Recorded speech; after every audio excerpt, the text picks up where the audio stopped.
ఇప్పటి సంది మనందరికి ఒక బాధ తప్పబోతున్నదిలా. 6 నెలలకోసారి, ఏడాది అయినాక ఇంకోసారి లైన్లో నిలబడే తిప్పలుండదిగా. ఎప్పటి సందో నానబెడుతున్న జమిలీ ఓట్ల బిల్లు మీద పార్లమెంటు రాజముద్ర వేసింది. ఈ దెబ్బకు ఊకూకే ఓట్లేసుడు, లైన్లో నిలబడుడు ఉండదిగా. మొత్తం ముచ్చటేందో అరుచుకుందాం పారి.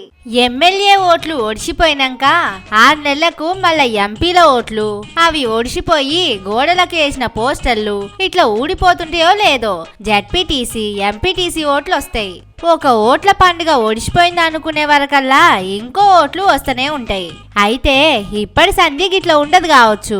పార్టీల గుర్తు మీద అయ్యే ఓట్లన్నీ ఒక్కటేసారి చేయాలని కేంద్రంలో ఉన్న సర్కార్ ఓ తీర్మానం పార్లమెంటు ముంగట పెట్టింది. అంటే ఒకటే దేశం ఒకటే ఎన్నికలు. ఊకూకే ఎన్నికలవుడు, లీడర్లు దండాలు పెట్టుకుంటే ఓట్ల కోసం ఇంటి ముంగడికి వచ్చుడు ఉండదన్నట్టు. MLA candidate, MP candidate, ZPTC candidate, MPTC candidate అందరూ ఒకలేనుక ఒకరు ఓట్లు అడగనీకి వస్తారన్నట్టు. కేంద్రంలో ఉండే మంత్రులైతే ఈ బిల్లు పెడితే బాగానే ఉంటదని మద్దతు తెలిపిర్రు. ఇక రేపో ఎల్లుండో పార్లమెంటులో ఈ బిల్లు పెడతారు కావచ్చు. ఎటువెట్టి ఈ చలికాలం పార్లమెంటు సమావేశాలలోనే జమిలీ ఎన్నికల బిల్లును పెడతారు కావచ్చని అనుకుంటున్నారు.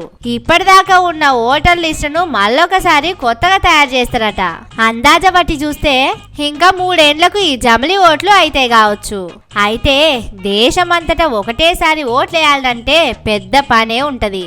గోడౌన్లు, ఓట్లేసే మిషన్లు, స్కూళ్ళు అన్నీ సరిపోవు కావచ్చు. గింత పెద్ద జనాభా ఉన్న మన దేశంలో జమిలీ ఎన్నికలు పెట్టుడంటే పెద్ద కథనే అంటున్నారు రాజకీయ మేధావులు. చూడాలి మరి. చాలా ఏళ్లకెళ్ళి పెండింగ్లో పడుకుంటూ వస్తున్న జమిలీ ఎన్నికల ముచ్చట ఈసారన్నా గట్టెక్కుతుందేమో.